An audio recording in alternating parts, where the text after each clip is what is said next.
Wau saderengipun kula berangkat mriki nggih diprotes dening para kiai. Nalika kawula nerjemahaken kitab Manhajul Istiqomah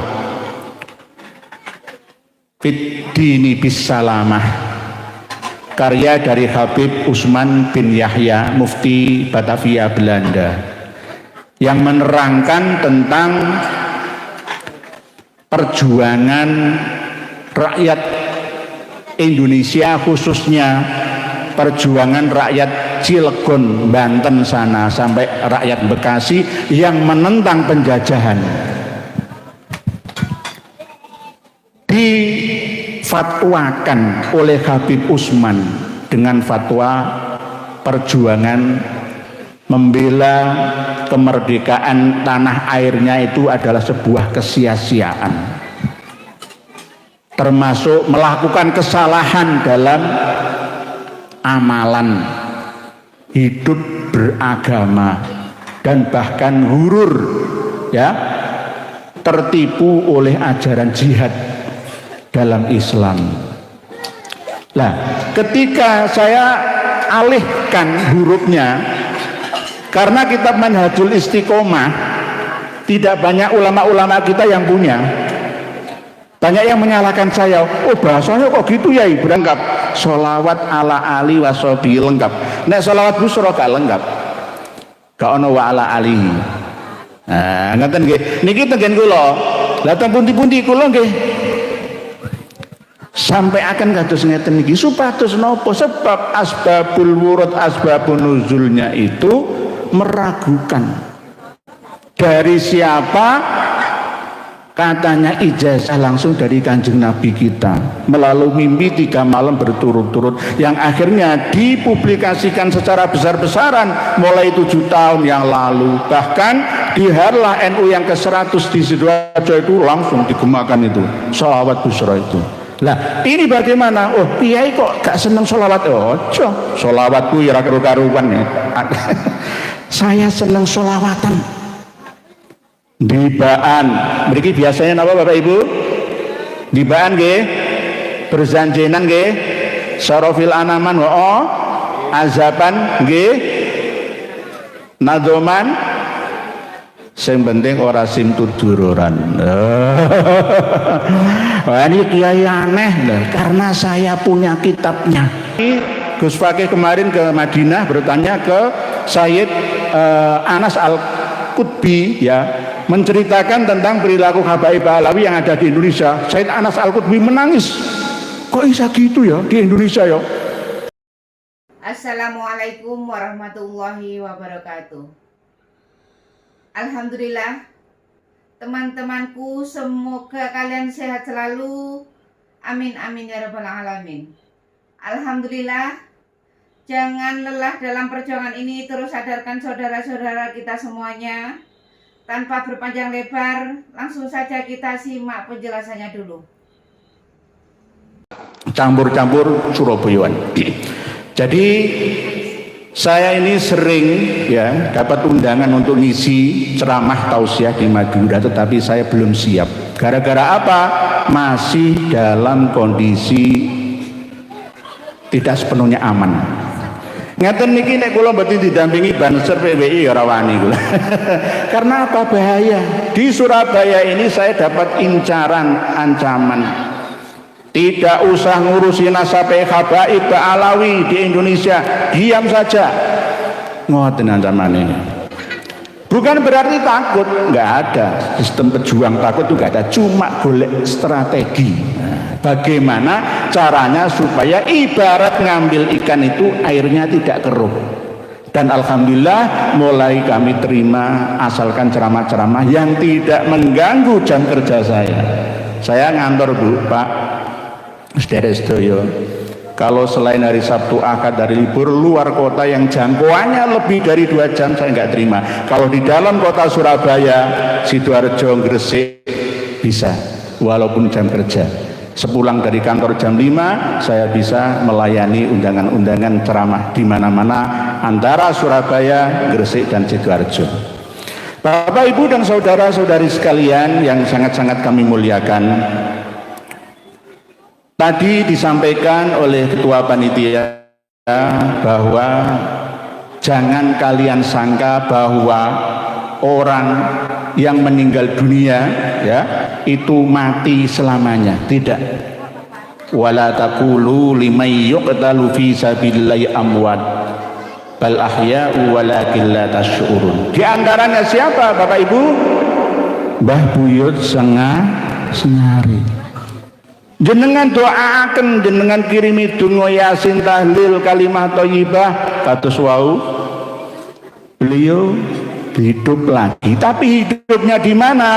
Di alamnya. Di mana Bu, Bapak? Di alamnya, di alam barzah sana. Cuma antara alam barzah dengan alam kita ini berdekatan, berdampingan. Kita tidak bisa merasakan, tapi mereka bisa merasakan. Walakin la tash'urun itu tadi. Tetapi kalian tidak merasa, karena dimensinya, frekuensinya berbeda. Orang yang sudah meninggal dunia itu tahu, bisa melihat kita, tapi kita tidak bisa melihat mereka. Dulu di sini sebelum ramai seperti sekarang, ada kos-kosan padat penduduknya. Nggih taksih wonten sing jenenge ketok-ketokan, nggih napa jenenge? Jin setan. Ngetok-ngetoki wong. Nah, ini zaman rumiyin. Saniki tesih wonten napa mboten teng Serengganan mriki? Mboten wonten nggih. Wis gak kerasan wonten. Wonten paling nyurupi, ngipeni. Mboten kados rumiyin ketika masih belum ada listrik seperti ini. Tapi sekarang sudah menyatu dalam keyakinan nggih kita saat ini bahwa beda dimensi alamnya, tapi tetap ahli kubur, almarhum almarhumah keluarga yang meninggalkan kita, ketika kita mendoakan mereka sampai melihat mengakses tempat-tempat kita di mana dan kapan saja. Itulah yang tadi Pak Yai Hasan sampaikan, walakin la tash'urun, mengutip dari Al-Qur'an. Mbah Yai Jazuli, Mbah Yai Ismail, sedaya sesepuh-sesepuh niki mesti nggih sering nyampeaken kados niki. Nggih, ayo elingo marang keluarga sing wis gak ana. Sebab napa? Nek gelem ndongakno wong tuwa, bakaline dadi wong tuwa ya didongakno anak putune. Gelem bekti karo wong tuwa, sinaosa wong tuwa wis mati, ninggalno donya, bakale nek wonge wis mati ya ganti didongakno. Ngendikane Rasulullah sallallahu alaihi wasallam, birru abaakum tabirrukum abna hukum. Bektiya sira kabeh marang wong tuwa-tuwamu, gantiane awu dadi wong tuwa, anak-anakmu ya ganti bekti marang awakmu. Niki jenenge hukum wales iwales, sebab akibat. Jadi anak-anakku sekalian sing cilik-cilik nek dikandani wong tuane sing manut nggih, nek dikon ngaji sing sregep nggih, aja mbantah nggih. Nah, aja HP-an terus nggih. Ngaji sing pinter nggih. Sekolah sing pinter nggih. Nek dikandani wong tua kudu manut. Aja mbantah. Lah sing tua-tua teng daerah mriki Pak RW salate sregep nggih, jamaah nggih. Wau kula dipesen sesepuh Serengganan mriki. Musola masjid ini ku sepi jamaah mriki niku. Menurut penelitian saya, umat Islam Indonesia 90% niku sing wis salat 5 waktu namung 60%. Sing gelem salat jamaah subuh namung 20%. Sisane turu. As-salatu khairum minan malah diwalik ya. An-naumu khairun minas shalah. Diwalik. Gapleki jare boten Surabaya. Nang nggen kula nek iso Pak Bu takmir musala masjid tak praktekno. Andan subuh ora usah pas nang awal wektu supaya akeh sing gelem melu jamaah. Ya jam 5 lagi andan subuh ora apa-apa. Lah nek jam 4 punjul 5 menit pas awalul waktu ridwanullah niku ora payu. Sing teko sing tuwa-tuwa tok. Nggih, mriki nggih ngoten nggih. Ayo aja dibiasakno, ayo biasakno jamaah. Nggih. Sinaosa teng omah-omah wis do shalah berjamaah kalian keluarga tetep nggih aja lali musala masjid ya dimakmurno, diramekno. Sebab kumpul di dalam satu tempat ibadah dengan frekuensi yang sama nggih niku rasane beda. Rasane niku nikmah penuh dengan rahmah. Goro-goro entuk karomah maunah sanging Allah ingkang Maha Rahmah. Ayo di masjid musolane. Amun ngantos ditinggalno gledak, nggih. Bu, Pak nggih. Khususnya sing cilik-cilik niku. Sing cilik-cilik iki ngajine TPA mriki jenenge napa? TPA-ne? Al-Awabin napa? Ar-Raudhah artine Ar-Raudhah niku taman supaya uripe swargane donya sampai akhirate. Raudhah meninggali nggih Raudhah min riyadil jannah. Lah niku wau kok wonten Pak RW menyampaikan Masjid Awabin niku wau napa? Masjid Al-Awabin nggih artine wong sing tobat kabeh. TPA-ne Ar-Raudhah luar biasa. Wis pas jenenge sesuekno kabeh. Ayo monggo dadekno omahe Raudhah min riyadil jannah sampai sak matine masjid ya dadi Raudhah min riyadil jannah kanggo ngajine. Sebabipun napa para bapak saha ibu sedherek-sedaya nalika kita sedaya purun kempal wonten ing masjid musala majelis taklim pengajian kados dalu punika niku rahmate Gusti Allah, sakinah saking Allah, hafahnya malaikah niku turun sedaya. Pengumuman sapa sing gelem mlebu swarga ya sering-sering mlebu masjid lan musala majelis taklim pengajian. Sapa sing ngendika? Rasulullah sallallahu alaihi wasallam, "Idza marartum biriyadil jannah farta'u." Nalika awakmu kabeh nglewati taman-taman swarga mampira. Napa taman swarga? Rasulullah dipun nangkleti, "Wa mariyadul jannah." Qala Kanjeng Nabi jawab, "Khilaqu dzikri." Halaqah dzikir niku. Yasinan, tahlilan, bapak-bapak mriki silaturahmi saben sepekan, selapan, sepisan, giliran pindah dari rumah per rumah. Nggih, yasinan, tahlilan malam Jumat pon apa Jumat wagean, ya monggo. Bagian daripada menciptakan suasana surga-surga di tempat kita masing-masing. Mulai dari lingkup keluarga, RT, RW, kelurahan, kecamatan sampai kabupaten kota madya Surabaya. Idza marartum biriyadil jannah farta'u wa mariyadul jannah qala khilaqu dzikri. Khalaqah ziarah wonten ing makamipun almarhum Mbah Buyut Sengari nggih sami saged ngraosaken sakinah rahmah hafatumul malaikah karena dibuat untuk tempat zikrullah, eling marang Gusti Allah. Ibu-ibu nggih ngoten, yasinan, tahlilan, biasane teng mriki nggih Nahdlatul Ulama kan ngoten nggih, nahdiyat nggih seneng tahlilan istighosahan. Sing penting sing wis biasane rotib al-hadatan wasilah dipindah nang Syekh Ahmad Ar-Rifai. Nggih. dados ampun ngantos teng ila hadratin Nabiil Mustafa Muhammadin sallallahu alaihi wasallam Al-Fatihah. Oke, ila wa ila hadratir ruhi ya Asy-Syaikh Ahmad Ar-Rifai lahul Fatihah pas. Nggih, wa ila hadratir ruhi masyayikhina wa syaihi masyayikhina Mbah Buyut Sangari nggih wa ali baitihi lahumul Fatihah. Tapi sing biasa wa ila hadratir ruhi Al Imam Muhammad bin Ali Ba'alawi Al Faqihil Muqaddam dirubah.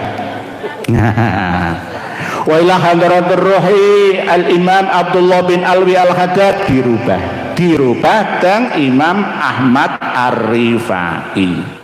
Rotipe sami nggih, tertib urut-urutan bacaannya pas klop. Kenapa Kiai Nur Ihya kok selalu menyampaikan seperti ini? Supaya kita tidak mudah dipengaruhi oleh energi-energi yang tidak membawa kebaikan pada diri kita, keturunan kita, sampai generasi kita yang akan datang. Mohon maaf sekali lagi, mohon dimaafkan. Bahkan anak-anak kami ketika pujian habis azan ngoten niku nggih nek pas selawat busra nggih kula larang. Selawat tibil qulub mawon. Ayo bareng-bareng Bu, Bapak Ibu sedherek sedaya maca selawat tibil qulub 1 2 3. وسلم على سيدنا محمد طب القلوب ودوائها وعافية الأبدان وشفائها ونور الأبصار وليائها وعلى آله وصحبه وسلم. Lengkap ono wa ala alihi wa sahbihi wa salim, lengkap. Sholawat ala ali wa sahbihi lengkap. Nek sholawat busra gak lengkap, gak ono wa ala alihi. Nah, ngaten nggih. Niki tengen kula. Lah teng pundi-pundi kula nggih sampai akan kados ngeten niki supados napa? Sebab asbabul wurud, asbabun nuzulnya itu meragukan dari siapa. Katanya ijazah langsung dari Kanjeng Nabi kita melalui mimpi 3 malam berturut-turut yang akhirnya dipublikasikan secara besar-besaran mulai 7 tahun yang lalu. Bahkan di Harlah NU yang ke-100 di Sidoarjo itu langsung digemakan itu sholawat busra itu. Lah ini bagaimana? Oh Kiai kok gak seneng sholawat? Ojo, sholawatku ya karu-karuan ya. Saya seneng sholawatan. Dibaan, mriki biasanya napa Bapak Ibu? Dibaan nggih, berjanjenan nggih, sarofil anaman azaban nggih, nadoman, sing penting ora simtuduroran. Wah ini kiai aneh loh, karena saya punya kitabnya. Nggih, saya punya dasar kitabnya. Kalau kita terus-terus mengikuti simtud duror, padahal kita tidak termasuk marga Arab Hadromi Ba'alawi, maka sirinya kurang masuk. Cukuplah dengan 5 versi. Pembacaan Maulid Nabi ini cukup kita amalkan gonta-ganti variasi. Napa? Setunggal dibaan, kalih berjanjen, sarofil ana, nado, aza, 5. Nggih, gonta-ganti orang membosankan. Lah simtud duror iku bene sing ngamalno tengampel nggih grupe para habib, silahkan, saya tidak melarang. Tapi nek jenengan biasakan untuk 5 ini. Kebiasaan wali songo rumiyin nggih. Sakderenge wonten niki nggih, sak sampunipun generasi kedua ketiga nggih, kiai-kiai kita nggih ngamalkan 5 ini. Kita uri-uri Nggih, kita lestarikan. Nggih, kita amalkan. Pramila para bapak saha ibu sedherek sedaya ingkang kawula mulyakaken. Mensyarahi malih dawuhipun ketua panitia tentang setelah manusia meninggal dunia akan hidup selamanya. Memang sejatinya manusia itu hidup selamanya, mung pindah alam saja. Setelah kita meninggal dunia akan hidup kembali, tapi di alam yang berbeda. Lah kita hidup di sana harus banyak bekalnya. Napa Bapak Ibu? Sangu utawa bekal. Bekale napa nggih? Amal soleh, perbuatan yang baik. Perbuatan yang baik niku nggih mboten kok terus mung maca Quran tok nggih mboten. Sholawatan tok nggih mboten. Berbuat baik dengan sesama, rukun antar tetangga itu termasuk juga amal sae. Mriki rukun nggih, rukun nggih. Rukun sedaya nggih. Wonten Pak RW niku kan sing rukunno warga-warga, Pak RT rukunno tangga-tangga. Tidak boleh congkrahan. Wau Pak sampaikan tidak boleh iri dengki-dengkian. Gantian ora apa-apa. RT-ne ketuane sakniki nggih diganti bakale di rolling lah ngoten supaya enggak iri. Wah enak men dadi RT untuk gaji, dadi RW untuk gaji. Jangan iri dengki nggih. Dadi insyaallah nek saged ngerim nggih atine awake dhewe-dhewe urip niki bakal enak kepenak. Sebab napa? Akeh syukure, gelem tresnani kampunge dhewe-dhewe. Hubbul waton minal iman niku mboten kok mencintai Indonesia rumiyin. Harus dimulai dari mencintai kampunge gange dhewe-dhewe. Sinau gang niki sempit. Isore niki kan selokan nggih, ditutup nggih. Sinau sempit tapi nek disyukuri rasane ombo. Ombo. La in syakartum la azidannakum niku bener-bener terbukti nyoto. Nek gelem mensyukuri sing sithik bakal ditambahi sing luwih akeh. Sinaosa sebagian sing rawuh niki wonten sing tesih kos, dereng gadah griya piyambak, nek disyukuri engko iso tuku omah dhewe. Iso tuku tanah dhewe sementara. Terus iso mbangun omah dhewe. Sebab napa teng Surabaya niki mboten sedaya tiyang melarat. Sinaosa kos-kosan ngaten niki tiyange teng desane niku lho sugih-sugih. Sugih-sugih dadi aja dinyek. Nggih, teng kampung niku sawahe ombo-ombo. Karangane ya dawa-dawa, omahe ya joglo-joglo, gede-gede kuwabeh. Sing penting dosa cerah agawe bubrah. Sing penting malih niku wae mensyukuri piwawe Gusti Allah. Sing sithik disyukuri ditambahi luwih akeh. Terus paling penting malih sing nom pengumuman aja tukaran. Aja celurit-celuritan. Nggih, pengumuman nggih. Aja nesu-nesuan.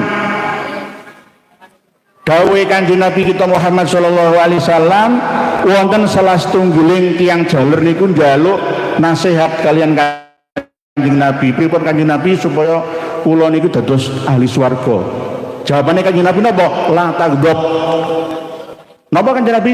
Nuwun malih la taghdab. Dibuali maneh nuwun malih Kanjeng Nabi la taghdab. Aja nesu. Jangan marah. Sapa sing seneng nesu-nesuan?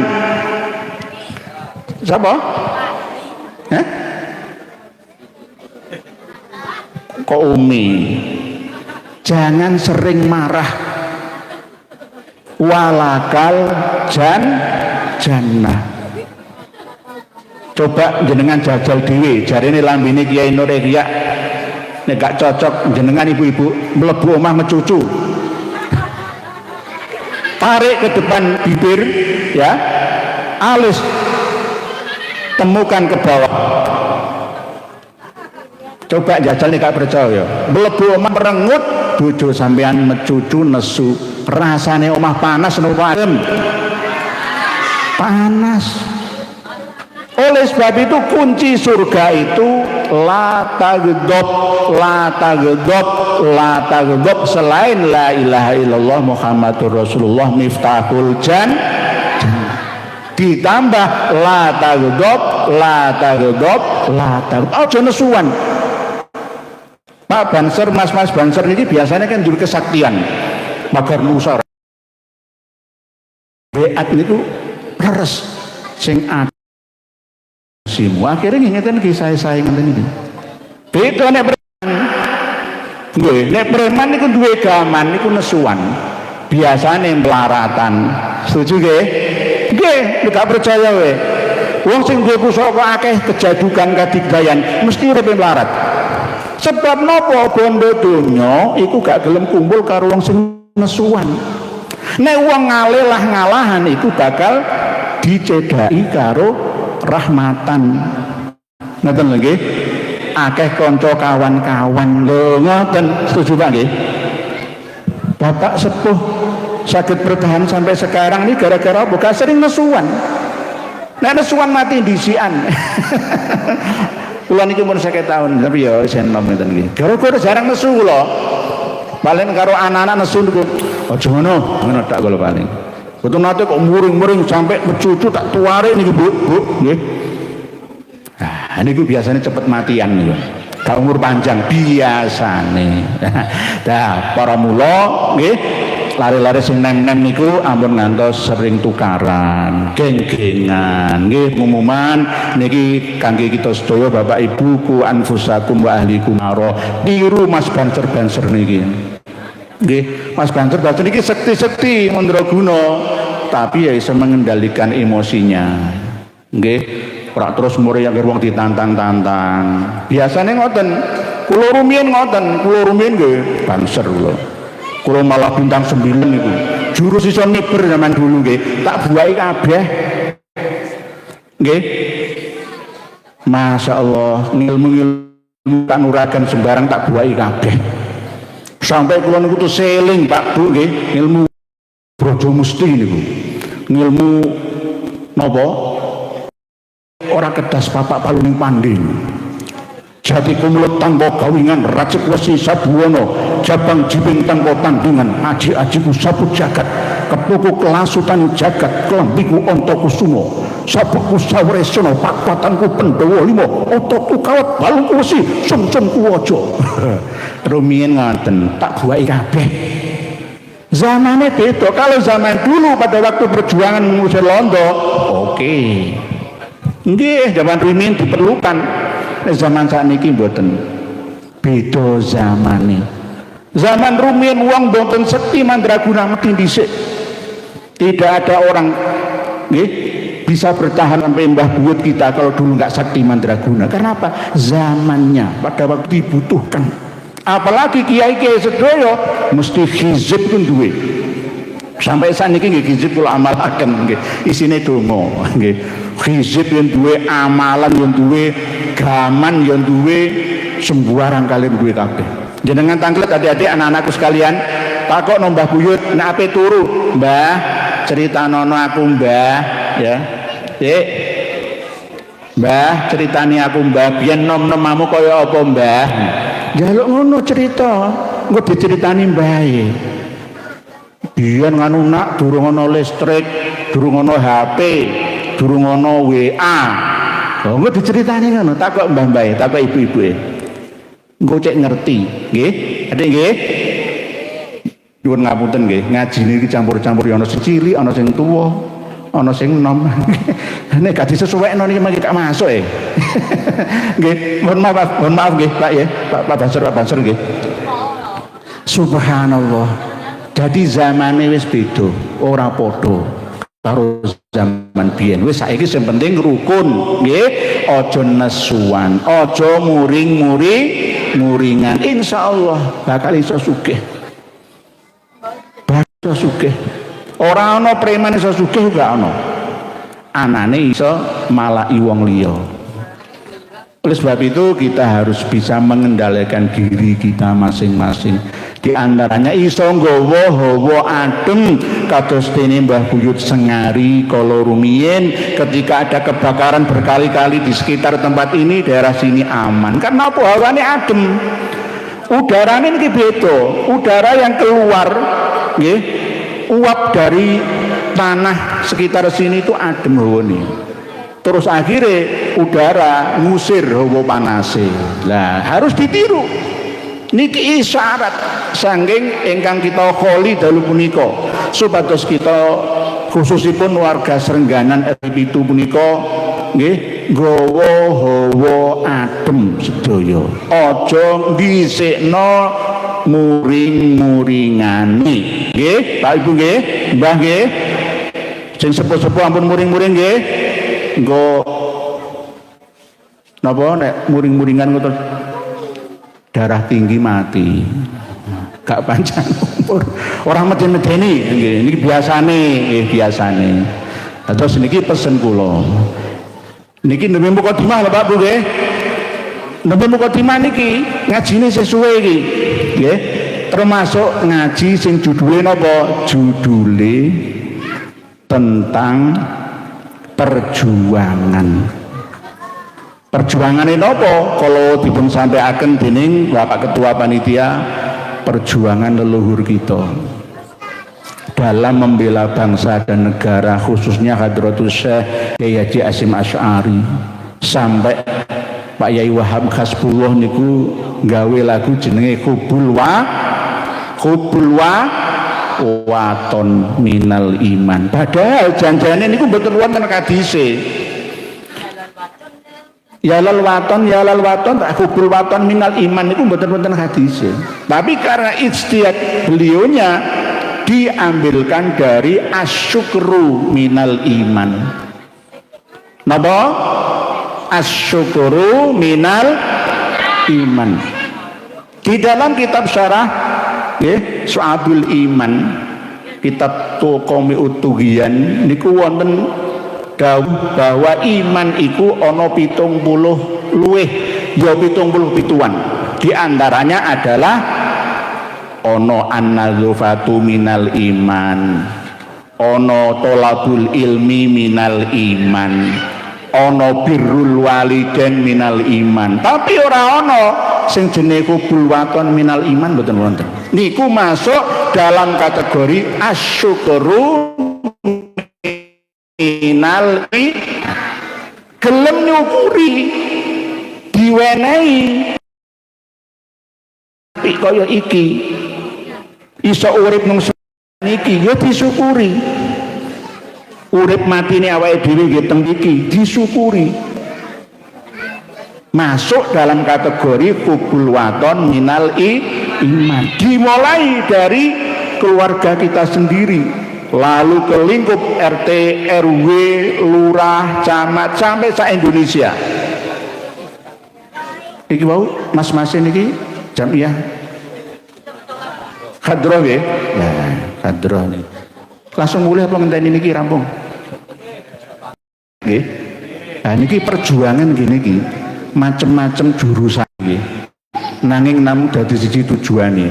Ana sing ngramekno syiar selawatan hadrohan kangge ngramekno syiar Islam. Sami mboten kok ceramah tok nggih mboten. Berjuang kangge nguatno agami kita, agami Islam nggih macam-macam. Wonten sing kados mas-mas atau pak-pak banser iki berjuang ngawal kiai nggih, ngawal wong-wong padha ngaji iki berjuang sami mawon. Mboten wonten banser kiai ora ngajine padha wae. Nggih, kula nate diundang teng Pasuruan niku lho Pak Banser. Banser itu keliru.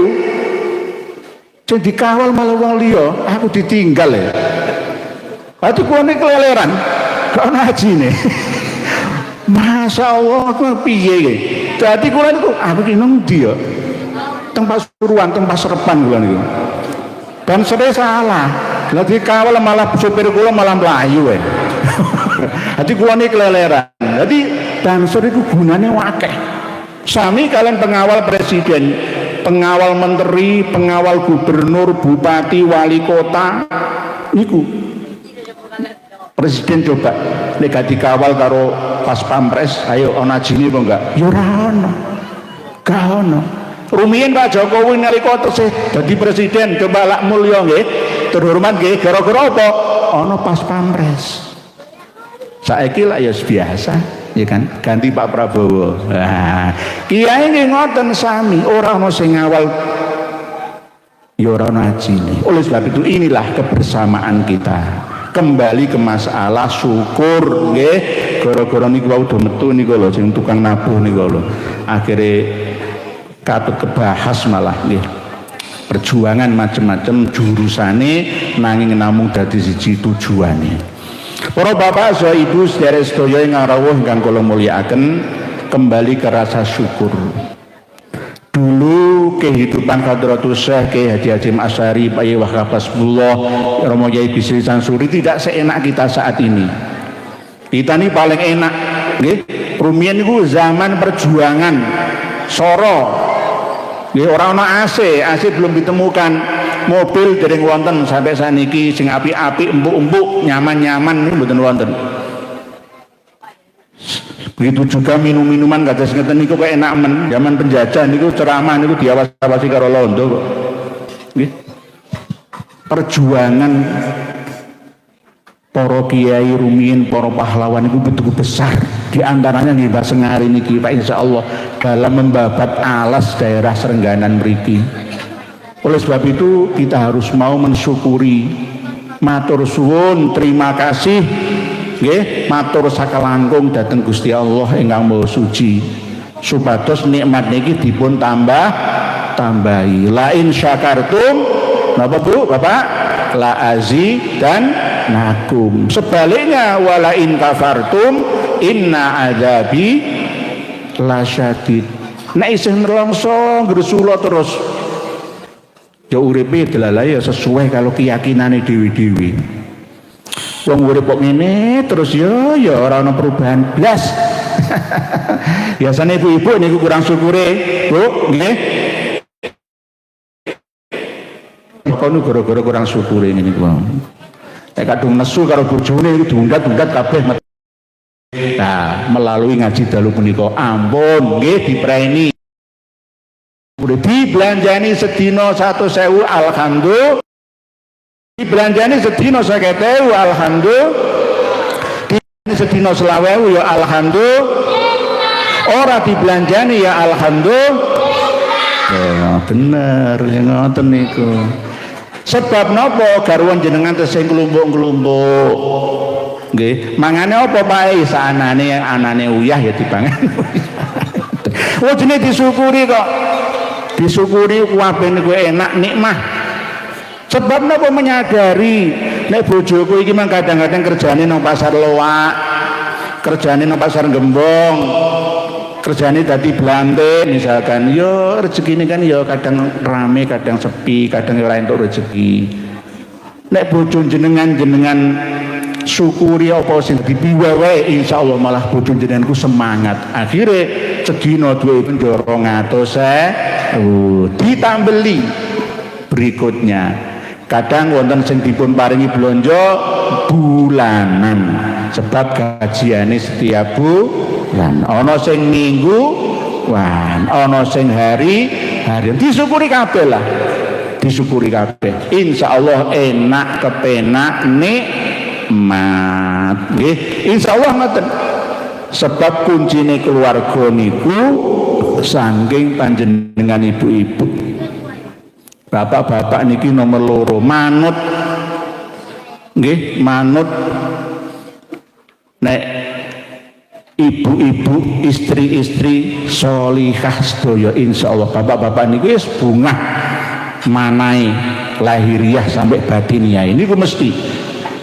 Tapi sebaliknya jika seorang istri, ibu-ibu rumah tangga merengutok nggih, gresula tok ora gelem tinemu ing pantumpi wae-wae bojo, wah soro. Wong lanang gak tenang nang pundi mawon. Nggih, niku mesti kok. Oleh sebab itu jadikanlah rumah kita surga surga kita. Baiti jan, rumahku adalah kos-kosaku kontraanku adalah Serengganan Riki adalah Surabaya adalah Indonesia Raya adalah surgaku di dunia sampai di akhirat nantinya. Lho ngoten nggih, disyukuri kok enak. Lah apa Pak Kiai Nur yo ngono, insyaallah padha ayo belajar bareng nyukuri apa sing dadi piwawahe Gusti. Mriki nek duwe mobil diteleh pundi? Kula tanglet. Tengimpong nggih. Alhamdulillah. Duwe mobil walaupun ora langsung nang ngarepe omah tapi ana nggon nggih sing iso dititipno nang ngarep mriko. Ya ora apa-apa disyukuri kok. Nggih. Bakale engko duwe omah sing langsung halamane luas ana garasine. Lah ngono lho nggih. Disyukuri malah enak kepene mlebu tenang ora dilewati wirawiri mobil bebas polusi. Lah disyukuri enak daripada sing pinggir dalan kono dilewati truk dilewati sembarang kalir udarane kotor. Loh disyukuri enak kabeh Terus niki termasuk pesenipun ketua panitia Mbah Yai Hasan kala wau. Cuma Mbah Yai Hasan sing terakhir namel basa Madura niku kula mboten paham kadinto. Mboten paham kula, sebab kecepatan Pak Yai. Kecepatan wau. Janjene kok alon-alon launan ngoten kula saged ngoten. Saged. Sebab napa kula nek ngomong teng Sampang teng sedherek-sedherek kula niku mesti tak delok cangkeme dhisik. Oh bae piye ya cangkeme. Lagi paham kula. Nggih, padahal kula pun dangu. Nggih. Garwa kula Madura asli Sampang.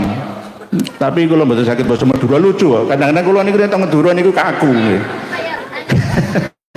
Lek ceramah teng pundi-pundi namel basa krama inggil nggih. Sebab kula tiyang Mataraman nggih, tiyang keraton elek-elekan lah nggih. Kados biasa ndamel basa kitab kuning krama inggilan. Banyuwangian campur Mataraman, Surabayaan nggih. Terus para bapak, saya ibu sedaya ingkang kula mulyakaken. Wau saderengipun kula berangkat mriki nggih diprotes dening para kiai. Nalika kawula nerjemahaken kitab Manhajul Istiqomah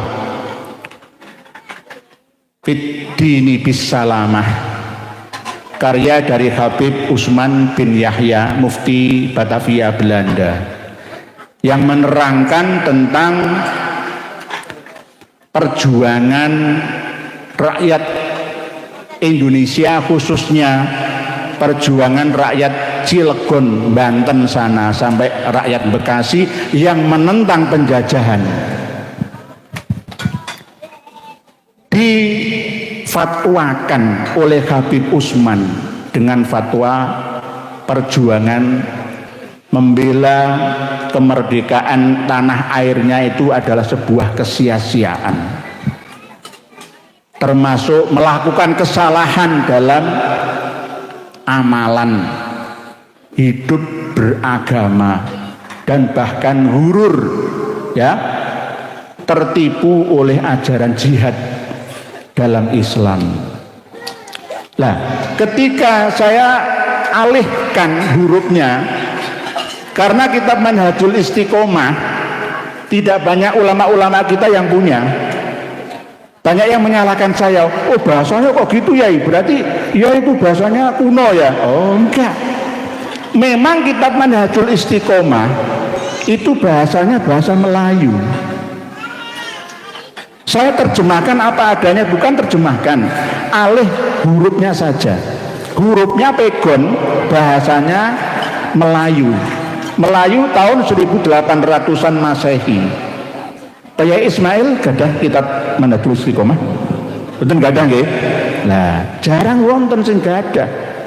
Lah kula gadah, cuma dereng wonten PDF. Bahasanya memang bahasa kuno. Kula diprotes kiai-kiai.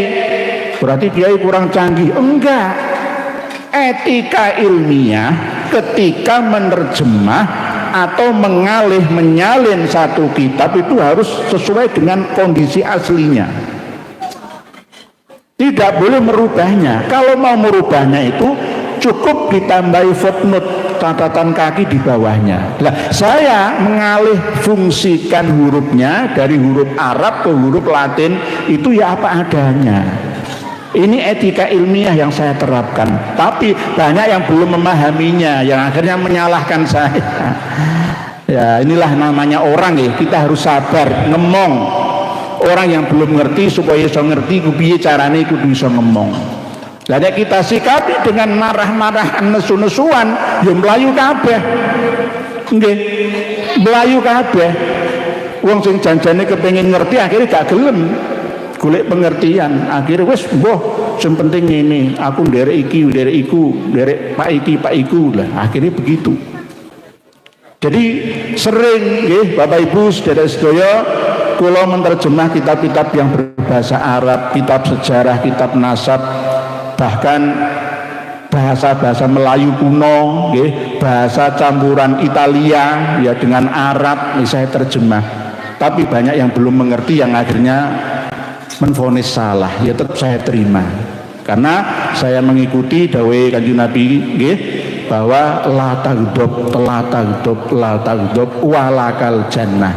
Kalau ada di antara umat Islam yang lain belum paham, insya Allah ayo dimong ngulak paham-paham dewi. Bahkan ada yang mengatakan, oh ini kiai kok begini begitu, ya terserah. Karena saya punya referensinya, punya kitab datanya, dokumentasinya. Di antaranya tentang fatwanya Habib Usman bin Yahya Mufti Batavia. Berarti ini dikembangkan fatwa dari beliaunya ini ke dalam perang Aceh. Belanda membunuh para pejuang-pejuang Aceh. Aceh tidak boleh merdeka. Dan ini diterapkan juga di Surabaya pada waktu tahun 1945. Arek-arek Surabaya fatwa jihadnya Hadratus Syekh di Surabaya ya termasuk bugot terulur jihad yang tidak ada syarat. Padahal jihad itu harus ada syarat sahnya, ada aturan-aturannya menurut Habib Usman bin Yahya. Ini sebagai kunci bahwa dulu habaib-habaib itu pembela penjajah Belanda sejak dulu sampai kalau panjenengan semua mau membaca kitab Al-Istizadah min Akhbari Sadah, insya Allah ketemu. Lah kadang-kadang kan orang nggak, kitab apa itu lah, ayo kita baca kitab sejarah Tarikh Hadramaut karya Solah Al-Bagri yang asli orang Indonesia, ketemu semua. Oleh sebab itu yang penting ya kita tetap ampun ngantos membenci siapapun. Tapi kita tetap harus waspada dari siapapun supaya kita tidak mudah dijajah kembali seperti dulu. Dijajah apa? Dijajah spiritual kita, sejarah kita. Ada kitab yang menerangkan bahwa Surabaya, Gresik itu tidak akan bisa selamat jika tidak ada Habib Abu Bakar bin Muhammad As-Segaf Gresik. Ada kitabnya. Terus kita percaya, bahaya. Jawa ini Bintu Tarim, Indonesia milik Aulia Tarim. Terus kita percaya, bahaya Bapak Ibu. Jenengan bukan manusia merdeka di negeri kita sendiri. Oleh sebab itu hal-hal seperti ini harus kita waspadai. Kewajiban Ustadz Kiai untuk menyampaikan kepada jamaahnya, kepada murid santrinya, untuk membentengi jangan sampai kita jatuh pada lubang yang sama. Dulu 80 tahun yang lalu kita pernah dijajah lama oleh Belanda. Kita diadu domba, sumber daya alam kita diangkut ke sana semua. Kita hanya ditinggalkan sepahnya sampai didoktrin dengan doktrin pembodohan-pembodohan mereka yang masih kita pegang sampai saat ini. Termasuk apa? Mudah diadu domba, dibentur-benturkan. dengan sesama umat Islam.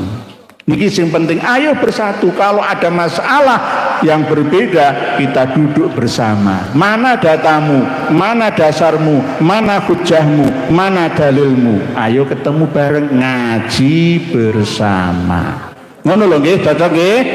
Ampun ngantos saling membenci, memusuhi antar sesama umat Islam, apalagi sesama umat manusia. Para bapak, so ibu, saudara sedaya, saderengipun kula tutup pengajian dalu punika wonten ingkang badhe tanglet, sumangga silahkan yaturi, ada yang bertanya silahkan, nanti tak kasih hadiah. Saya punya 5 hadiah. Ini tidak saya lelang, akik peninggalan sesepuh. Wah, ini untuk cindera mata. Iki lanang-lanang wae, sing wedok ora mungkin duwe akik, sing duwe akik dhewe bojone niku. Silakan, ada yang tanya. Sing tanya tak kasih hadiah malah. Silakan. Mumpung hadiah masih ada. Tidak lelang, gratis. Nggih. Niki tua-tua kabeh lho niki. Nggih, cindera mata. Niki kebiasaane kula ngaji teng pundi-pundi ngenten niki kula kadang nggih tasbih, kadang nggih Quran, nggih, tergantung kondisi. Monggo tanglet masalah pro dan kontra, kontroversial saya atau bagaimana, silahkan. Monggo. Nggih. Apunten Yai. Assalamualaikum warahmatullahi wabarakatuh. Ingkang kawula tangletaken nggih menika bagaimana sikap kita menyikapi sedikit permasalahan yang terjadi di antara struktural dan kultural kita. Tentunya khususnya antara PWI dengan Banser yang ada. Mohon untuk diberi petunjuk bagaimana sikap kita untuk menyikapi hal itu supaya tidak terjadi hal-hal yang tidak diinginkan. Terima kasih. Assalamualaikum warahmatullahi wabarakatuh. Hadiah. Nah, takon tuh hadiah, tak jawabin dhisik. Subhanallah, pertanyaan yang sangat luar biasa. Saat ini memang ada berita, ada PCNU di Wonogiri dan Bogor yang tidak diterima hasil dari pemilihannya, yang akhirnya membawa pro dan kontra. Ini bagaimana? Kita sebagai Nahdien, tetap sami'na wa ata'na, mengikuti perkembangan yang ada. Ini sebenarnya bukan permusuhan, tapi hanya perbedaan pendapat saja. Perbedaan dalam memahami anggaran dasar dan rumah tangga organisasi Nahdlatul Ulama, dan ada kepentingan pribadi-pribadi. Ini yang sering saya sampaikan dalam setiap pertemuan, bahwa Nahdlatul Ulama di abad kedua ini dapat cobaan besar, belum siap untuk menerima fikih peradaban, perbedaan, terus tingkatan pemahaman yang lebih dikedepankan, keilmuan dan lain-lain sebagainya. Masih belum siap. Abad yang kedua ini masih belum siap. Karena apa? Buktinya jelas di depan mata, ada pro dan kontra antara struktural dan kultural. Tapi tetap kita harus mensikapi lebih dewasa. Kita husnudon kepada struktural Nahdlatul Ulama, kita husnudon kepada kultural Nahdlatul Ulama. Dengan adanya ujian ini, insya Allah Nahdien, Nahdiyat kita akan lebih maju ke depannya. Ini ujiannya begitu, mau meningkat derajatnya kan diuji dulu. Apalagi misalkan ada benturan dengan perjuangan Wali Songo, Laskar Sabilillah misalkan, nggak perlu dibesar-besarkan. PWI LS itu biasanya ya banser-banser ansor podo wae. Podo wae. Inilah, dengan adanya perpecahan ini bukti bahwa Nahdlatul Ulama itu ternyata besar, gitu loh. Tidak sekecil yang dibayangkan, gitu loh. Sejak dulu itu perpecahan itu ada. Islam itu bisa berkembang dari Timur Tengah ke Timur Jauh, ke Eropa, ke Afrika, ke China, itu gara-gara ya perbedaan pendapat seperti ini yang akhirnya semakin berkembang dan berkembang. 10 menit sebelum saya berangkat ke sini itu saya juga dihubungi oleh Gus Abbas Buntet, Ketua PWLS Pusat. Beliau ingin belajar tentang fatwanya Habib Utsman bin Yahya melalui kitab Manhajul Istiqomah Fid Dini Bis Salamah, yang langsung saya kirim. Tujuannya apa? Ya untuk ditunjukkan kepada kiai-kiai kita yang masih belum mengetahuinya. Ternyata kok ini loh, begini loh, kita ini dulu seperti ini loh. Jadi tidak perlu dijadikan sebagai alat untuk adawah, tapi tetap membangun ukhuwah, karena sama-sama Nahdliinnya, sama-sama orang NU. Jangan dipecah belah, jangan mau diadu domba. Lah niki jawabannya pun ngoten sementara pripun Yai? Sementara mawon nggih. Berikutnya hadiah. Langsung hadiah pertama nih. Allahumma sholli alaihi. Terima kasih Yai. Di mana pada bulan Ramadan tahun 2024 saya aktif mengikuti Yai Nur Ihya. Pada saat Hall Sunan Ampel, ketika ada perubahan batu nisan, beliau Kiai Nur berjanji akan mengupayakan atau mengembalikan seperti asal semula batu nisan Kanjeng Sunan Ampel Raden Ahmad rahmatullah. Apakah ada sebutan Sunan Ampel 1, Sunan Ampel 2 ya? Nah, itu saya mendengar ya selentingan ada. Apakah benar ada sebutan Sunan Ampel 1, Sunan Ampel 2? Sehingga mereka yang merubah batu nisan itu, apakah itu di Sunan Ampel 1 atau di Sunan Ampel 2? Itu mohon penjelasannya ya. Terima kasih. Matur suwun, pertanyaan yang sangat-sangat berkualitas lagi tentang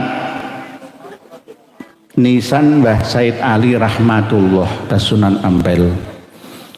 Kemarin saya juga ditanya ada dzurriyyah Mbah Sunan Ampel yang ada di Kalimantan Tengah, di daerah Sampit, yang silsilah nasab leluhurnya itu sampai Mbah Sunan Ampel 1, terus baru setelah itu ada lagi Sunan Ampel 2.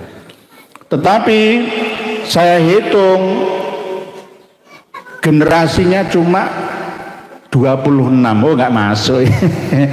Dari Kanjeng Nabi itu sampai sekarang ini itu baru 26 generasi yang nggak masuk. Tetapi saya tetap menghargai penemuan-penemuan itu berdasarkan catatan dari Mbah Buyutnya. Kita kembali kepada kitab asal, karena memang dulu kitab-kitab catatan-catatan yang ada itu dirampas sama kapiten-kapiten ya, utusan orang Belanda ya, untuk mencari data leluhur kita ya, dan banyak kertas-kertas yang rusak seiring dengan perkembangan waktu. Pada waktu itu agresi militer Belanda pertama kedua, yang kita pikirkan itu hanya keselamatan jiwa, nggak sampai mikir tentang wah ini data, ini kitab, ini apa, enggak ya, yang akhirnya seiring dengan generasi berikutnya akhirnya data itu hilang.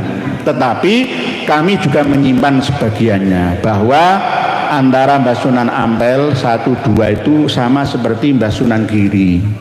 Ada yang mengatakan seperti itu. Ketika Sayyid Ali Al-Akbar ya, yang punya ayah Sayyid Sulaiman Mejagung itu bertemu di Surabaya dengan Sunan Ampel, itu Sunan Ampel keempat, bukan Sunan Ampel Sayyid Ali Rahmat. Ada yang mengatakan seperti itu. Terus tentang batu nisan yang asli Mbah Sunan Ampel itu sebenarnya tidak di situ, tetapi syuhrah wal istifadhah ya di situ, wis diterima apa adanya saja. Sama dengan statusnya maka Mbah Buyut Sangari, nggak perlu diperdebatkan, yang penting tetap membawa kemaslahatan ya. Mbah Buyut Sangari ini kalau dirunut ke atas ya sampai ngabdi ke Mbah Sunan Ampel, sampai ke Pegirian ya, sampai ke Ampel Dento sana, sama, hampir sama ya. Yang penting kita berjuang untuk mengembalikan batu nisan yang asli Mbah Said Ali ini, yang diba'alawikan seperti Hadromi, bentuknya kan tinggi gitu ya. Saya kadang-kadang kalau masuk ke situ itu males ketika melihat terlalu tinggi ya makam batu nisannya Mbah Said Ali itu, saya kadang-kadang males. Malesnya apa? Nggak asli lagi gitu loh. Batu nisan yang asli Mojopaitan dikubur, ditumbuk, ditutupi di dalamnya. Nah ini yang tidak kita inginkan. Oleh sebab itu adanya PWILS itu tujuannya adalah untuk mengembalikan keaslian dari batu nisan itu, menyangkut sejarah leluhur kita bersama. Kalau bongkar itu ya karena di Ngampel sendiri ada dua kubu pro dan kontra kepengurusannya sejak tahun 90-an, sama saja di mana-mana itu mesti ono crash pro dan kontra ya. Setelah Mbah Nawawi, Mbah Yai Nawawi itu langsung itu pecah, ada yang dukung ini dukung itu, ada yang berkiblat ke Habib, ada yang tidak, ada yang sudah campur bersatu dalam satu keluarga mereka. Nah ini sulitnya kita kan di situ. Oleh sebab itu kita harus merubahnya dengan cara yang bijaksana melalui organisasi PWILS itu. PWILS itu ya orang-orang NU, sama seneng ziarah, seneng istighosah, seneng lako, seneng ziarah. Jadi kultur PWILS itu kultur NU, walaupun sebagian kecil yang menjadi struktur. Jadi intinya Ali Rahmat itu hampir sama seperti Mbah Sunan Giri 1-2. Cuma yang terkenal yang makamnya Surah wal Istifadhah itu Mbah Said Ali Rahmatullah bin Mbah Ibrahim As-Samarqandi, yang lurus nasabnya sampai Rasulullah Shallallahu Alaihi Wasallam. Jadi Aulia Utis'ah itu rata-rata dirunut walaupun dari jalur ibu niku nyambungnya sampai Kanjeng Nabi kita Shallallahu Alaihi Wasallam. Dan bahkan kiai-kiai kita yang ada di Madura, yang ada di Jawa, yang ada di Sunda, yang ada di Sumatera itu sama-sama mereka itu duriyahna kita. Tapi tetap kita tidak boleh menyombongkan, tidak boleh membanggakan nasab kita mengalahkan lainnya. Mungkin demikian Pak Yai. Terus nggak ada lagi pertanyaan?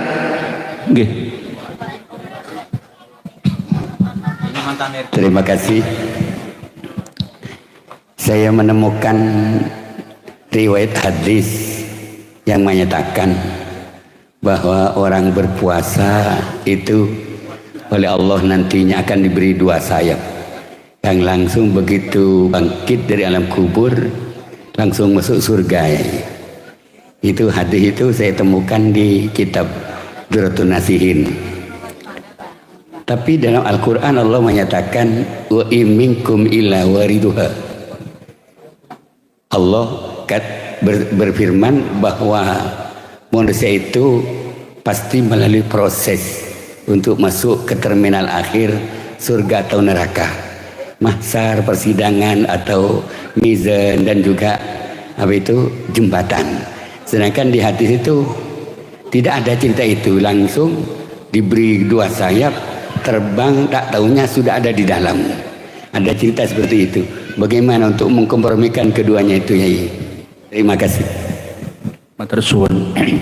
Pak Yai tidak bertanya tentang ini sebenarnya, tapi untuk memberitahu saja kepada kita bahwa beliau pernah menemukan hadis di dalam kitab Durratun Nasihin tentang barang siapa yang biasa berpuasa ya maka akan cepat masuk surga melalui tingkatan yang lebih dari lainnya.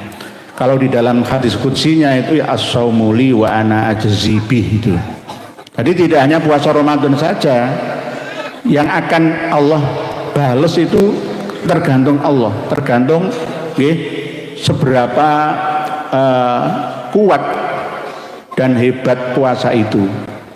tingkatannya. Jadi tidak sama puasa awam, puasa khusus atau puasa khususil khususnya. Ini yang membedakan. Kalau kita mempelajari atau membaca kitab Durratun Nasihin, kita harus tahu kitab mustalah hadis dulu. Di dalam kitab Durratun Nasihin itu hampir sama seperti kitab Daqaiqul Akhbar dan kitab Usfuriyah. Banyak hadis-hadis yang perlu difilter kembali gitu loh ya. Nah, ini kenapa kok tidak dicantumkan di dalam Sahih Bukhari, Muslim atau Sunan Nasai, Sunan Abu Dawud, Sunan Tirmidzi, Sunan Ibnu Majah ya. Karena hadis itu banyak sekali, ada 600.000 hadis. Jadi banyak sekali hadis itu, ada yang sahih, ada yang hasan, ada yang maudhu ya, ada yang dhaif ya.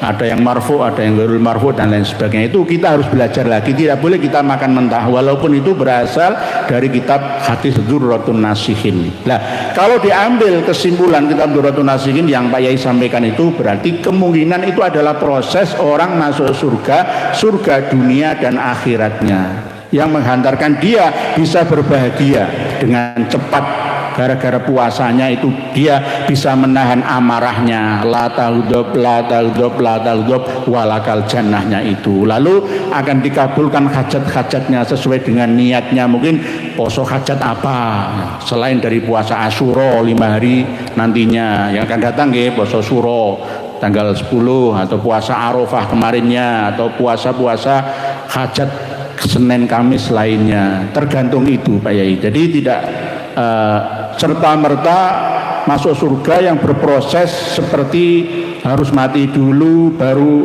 yaumul ba'ats, lalu mahsyar, lalu sirat, lalu mafsilis sabil, lalu kiri neraka, kanan surga, tengah-tengah A'raf, Jabal A'raf misalkan. Ini kan menurut keyakinan Ahlu Sunnah wal Jamaah, Asy'ariyah, Maturidiyah seperti itu. Tetapi sering yang saya sampaikan, untuk masuk surga secara ilmiah itu sebenarnya sangat mudah. Tidak perlu proses pemahaman yang berbelit-belit. Yakni ada surga dunia dan ada surga akhirat. Surga itu artinya apa? Jannah itu artinya apa? Termasuk ketika kita ngaji seperti ini kan ya suasana surga nggih, adem ayem tentrem nggih. Nazalat alaihimus sakinah wa ghasyiyatuhumur rahmah wa haffathumul malaikah wa dzakarahumullahu fi man indah. Ya ini riyadul jannah. Khilaqu dzikri khalaqah dzikir seperti ini. Ya kan ya jannah. Ya berarti riyadul jannah ya ini rasanya ayem adem tentrem seperti kita masuk mushola masjid berjamaah beristighosah. Sama. Majelis taklim itu juga sama. Itu adalah suasana surga yang ilmiah. Bisa dibuktikan, tidak hanya sekedar dogma saja. Cerita, surga itu bakal ini enggak, bisa dibuktikan sekarang. Karena apa? Ini yang masih sering belum bisa dipahami oleh umat Islam keseluruhan. Antara jannah dengan surga itu beda. Lah ini loh, kadang-kadang kita ini sama. Masuk surga, orang Arab, orang Inggris, orang Cina, Jepang, Afrika tidak pernah mengenal surga. Yang ada itu bahasa Arabnya jannah itu artinya kebun, taman, hutan. Itu identik dari ketenangan, kenyamanan, kedamaian, kebahagiaan. Bisa surgaku, rumahku adalah surgaku. RT ku, RW ku adalah surgaku, ditanduri taman-taman dewe. Rumahku tak gawe taman depan, taman belakang. Insting jannatin tajri min tahtihal anhar itu ada di dalam memori kita, lalu kita aplikasikan dalam eksternal kita. Akhirnya gawe taman-taman, gawe kebun-kebunan. Ini terlalu rapet ya. Pas dino libur nang Malang, nang Purwodadi, Pasuruan, nang Bromo. Kepengin luar pulau nang Madura. Lah enak nggih. Nah, ini termasuk mencari kebahagiaan masing-masing. Sebab yang bisa menjamin kebahagiaan seseorang itu bukan orang lain, diri kita sendiri. Jannah ini ada tertanam dalam hati memori kita. Jadi kita harus tahu swarga karo jannah itu apa.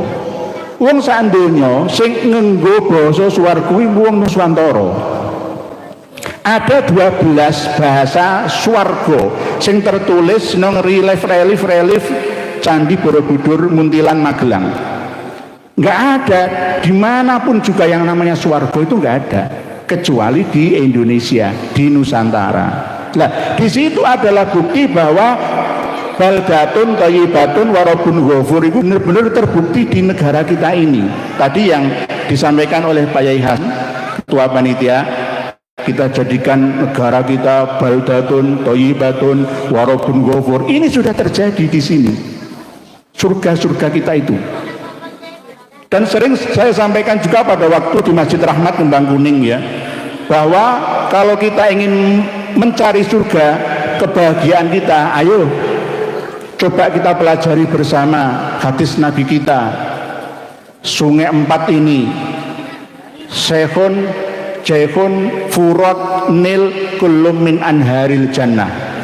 Banyak yang menafsirkan, oh itu lurus sampai ke langit, dimensi kelima, keenam, ketujuh, di atas sana itu ada energi yang turun. Ya enggak, ya inilah yang namanya surga, bukan saya yang mengatakannya. Karena apa? Sungai-sungai itu adalah tempat kehidupan di kiri kanannya. Enggak ada sungai, enggak akan ada kehidupan. Di bawah ini kan ada sungai nggih. Sungai Selokan karo sungai PDAM nggih. Di bawah rumah-rumah kita ini ada sungai-sungai paralon-paralon PDAM Surya Sembada Surabaya. Adalah insting memori yang terbangun dari jannatin tajri min tahtihal anharu khalidina fiha abada itu. Yang nanti setelah kita mati meninggalkan dunia kita ini ada surga lagi. Prosesnya berbeda. Tetapi kalau surga-surga yang ilmiah yang dapat kita buktikan sekarang ini ya di dunia, mohon maaf. Dulu Mbah Buyut kita cerita, nak amun swarga bakal iku iso ganti baju sedina ping 70, ngoten nggih? Baju banser engko dilepas engko ganti baju neh, baju jaket dan sebagainya. Zaman Jepang wonten Pak Yai Ismail. Nggih. Mboten wonten, ganti baju jenengan duwe baju 10 zaman Jepang? No, enggak ada. Sekarang baju 10.000 baru, 15.000 baru. Angka 70 itu adalah jumlah yang banyak, sehingga Bapak Ibu ini jenengan total Bapak Ibu nggih, makin jenengan wangsul saking pengawasan niki lemari ini jenengan hitung baju jenengan piro? Luwih sangka 70. Nggih. Lah rumiyin goni wae siji wae gonta-ganti sedina suwengi. Nah, ini bagian daripada cerita-cerita dulu yang dibuktikan sekarang. Lah, kalau misalkan ada bidadari itu siapa? Istri kalian sendiri. Bidadara itu suami kalian sendiri. Al-khabithatu lil khabithina wal khabithuna lil khabithat wat thayyibatu lit thayyibina wat thayyibuna lit thayyib. Ini rumus suami istri, bidadari bidadaramu, jodoh, chemistry. Bidadarimu yaitu enggak mungkin bidadarane wong Afrika sing wedok terus sing Jawa, wong Jawa Madura, enggak mungkin. Ya, jenengan nek ningali wong wedok Afrika niku ayu mboten nggih? Gak ayu nggih, tapi menurut orang Afrika ya ayu. Nah, inilah yang dibangun dalam memori keyakinan masing-masing orang, tergantung rasnya masing-masing. Sinau saya ibu-ibu ini gak pada ayu, tapi bojone wah tercantik di dunia itu adalah istriku, cintaku, sayangku, kasihku, I love you. Lah, ngoten nggih? Ya aja tiba itu. Oh jenenge memang jatah itu dari niku, ngoten. Nah, ada orang yang jatah bidadarinya lebih banyak, lebih dari satu, ya ada. Teman saya istrinya 4, kadang malah gonta-ganti sampai ping 9, ping 10. Gonta-ganti itu, tapi sing loro iki tetep iku ya ono. Tapi aku mek siji, gak wani, sebab amal soleh saya nggak cukup. Niru-niru ajur jun. Karena apa? Amal soleh saya nggak cukup. Saya mengakui bahwa amal soleh saya itu masih belum cukup. Yang penting istri satu, kualitas kuantitas satu, kualitas wes hebat. Balik perawan terus, balik perawan terus. Loh, nang swarga bakale bidadari itu kembali perawan? Oh enggak begitu. Yang dimaksud kembali perawan itu adalah ketika kita punya anak pertama, nggih, sapa sing duwe anak sing durung di anak ora paham iki. Nungguki bojone nglairno iku lho, gak mentolo. Nggih kan nggih? Menjerit menangis seperti lagunya Ida Laila itu ya. Ya ada ya nggih. Menjerit menangis meratap orang mentolo.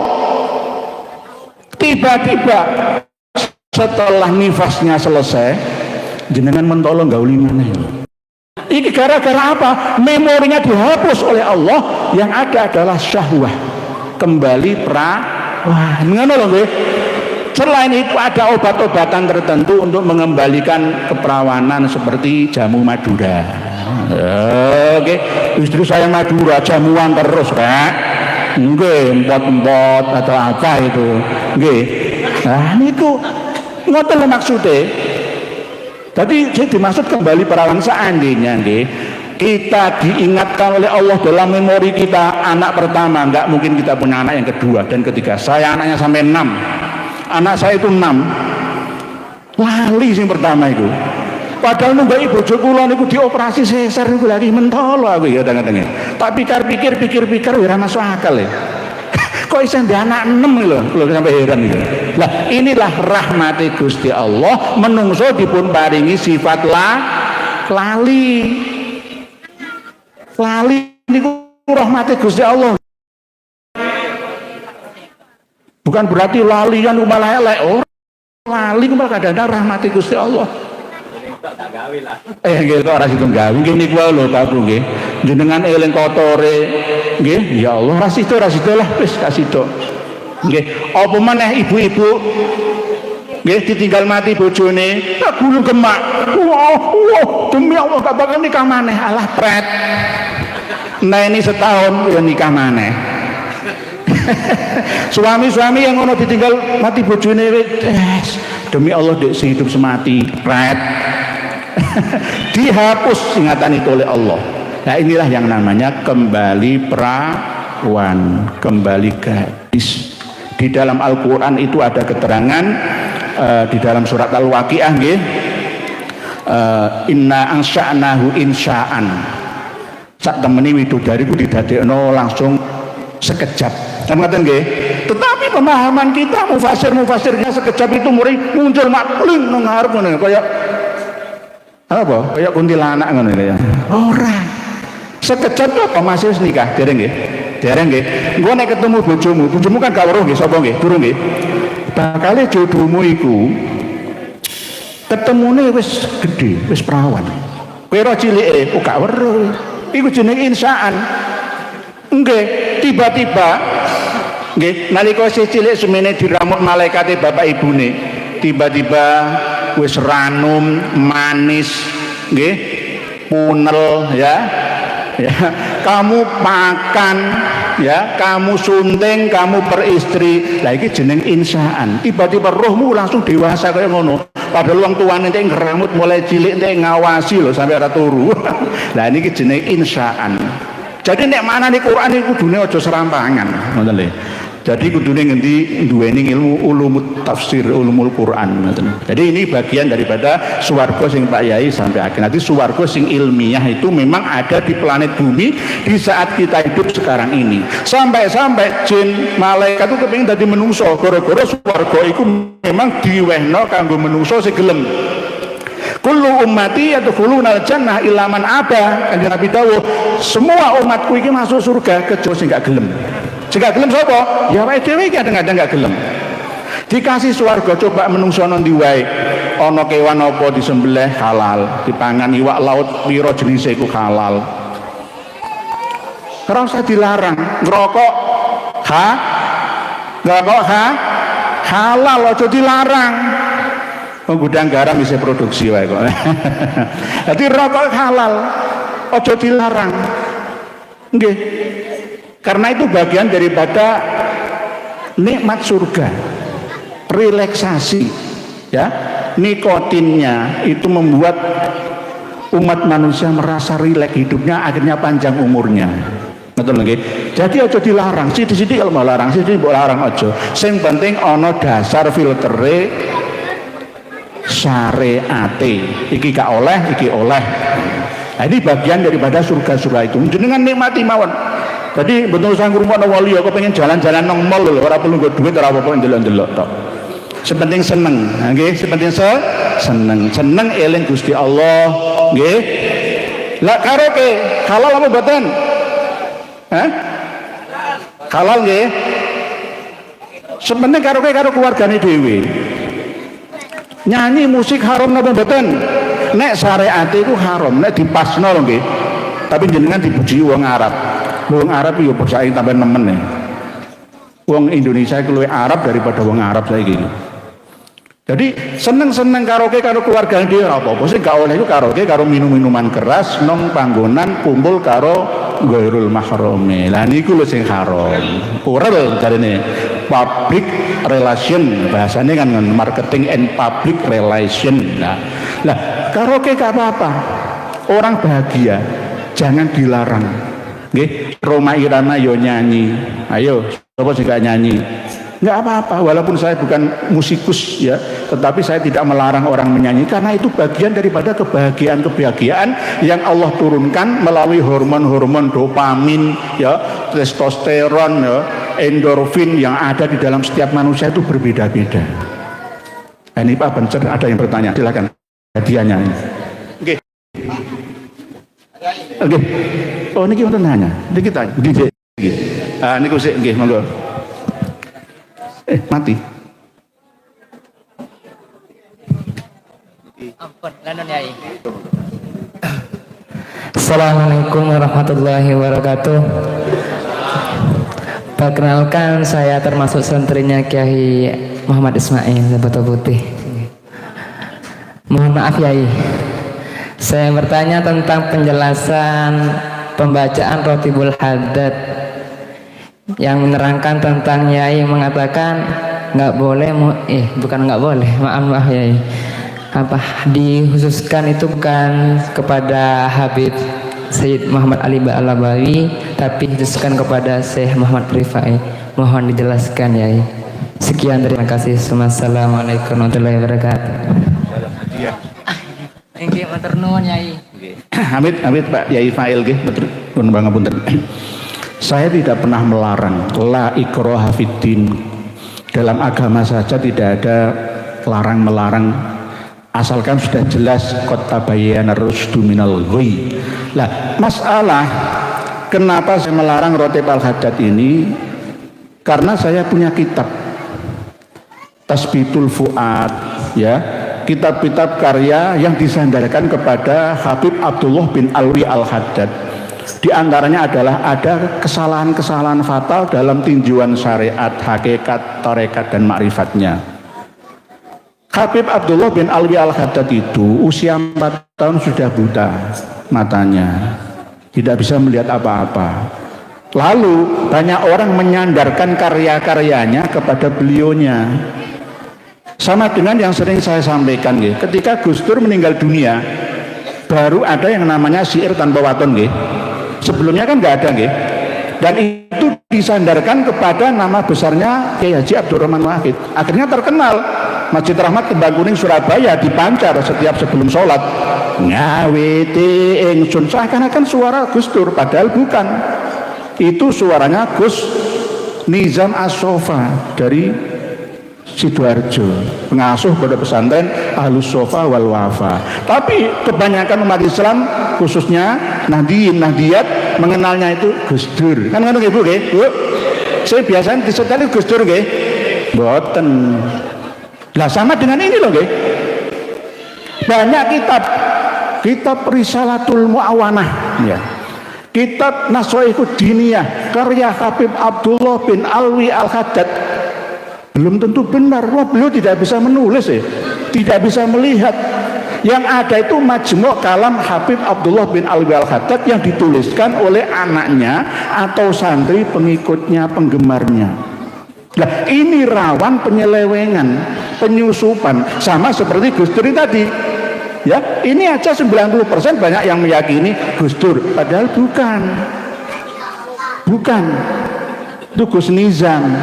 Nah, sama seperti Habib Abdullah bin Alwi Al-Haddad. Banyak di antara karya-karya ulama setelahnya yang menyandarkan ke beliaunya untuk mendompleng nama besarnya. Sama seperti ketika saya telusuri kitab karya Habib Abdurrahman bin Muhammad bin Al-Masyhur di dalam ini ulama-ulama kiai-kiai pesantren mesti ngerti semua. Kenapa kok saya melarang menggunakan hujah dalam kitab Bughiyatul Mustarsyidin? Karena ada di situ kekeliruan-kekeliruan di fasal-fasal akhirnya.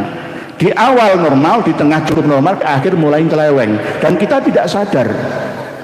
Hanya para peneliti yang waspada yang bisa mendeteksinya itu loh.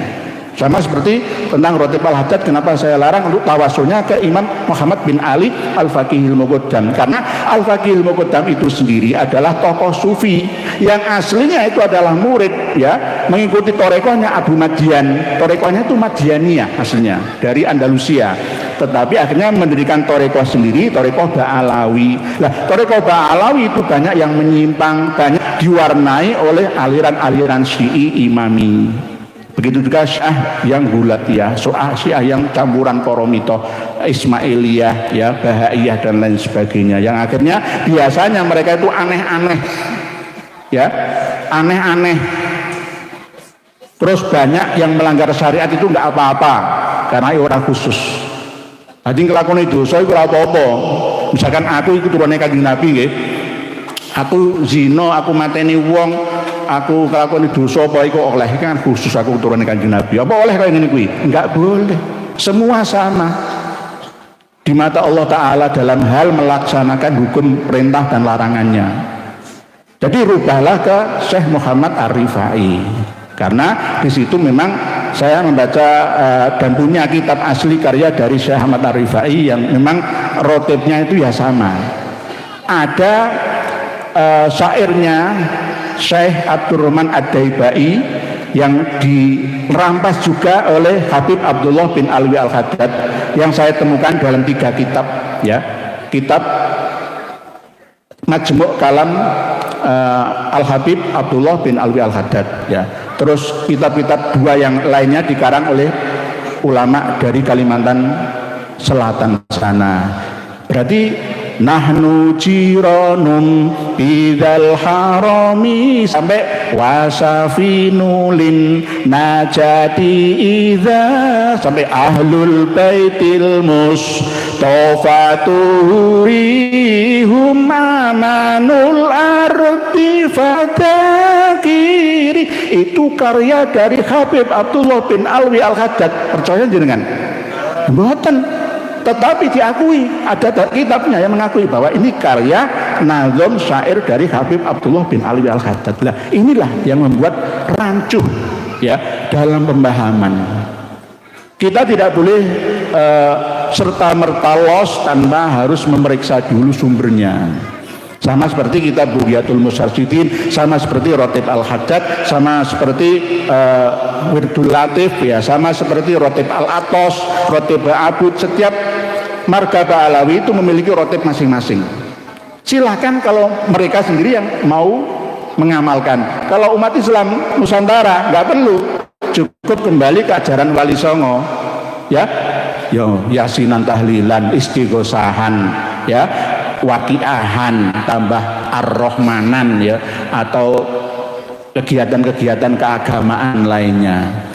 Biasanya kalau sudah kena rotib-rotib seperti itu sulit melepasnya, karena sudah kadung kesengsem, balung sungsum, sudah kadung kecantol ruhaniyahnya, sulit untuk melepasnya. Lah, dengan apa bisa melepasnya? Ya dengan cara yang berisiko seperti saya, ya, mengalihkan sanad wasilah di awalnya, Fatihahnya itu. Ya ini banyak kecaman, ya banyak hujatan, ya saya akan tanggung itu karena saya punya dasar kitab-kitab karya Habib Abdullah bin Alwi Al-Haddad yang katanya disandarkan kepada beliau, padahal tidak, hanya klaim-klaim sepihak. Bahkan di dalam kitab lain Kunuzuz Sa'adah Al-Abadiyah, ya, di dalam kitab-kitab yang saya teliti itu ada yang melihat Habib Abdullah bin Alwi Al-Haddad kan buta. Di kamar perpustakaannya itu melihat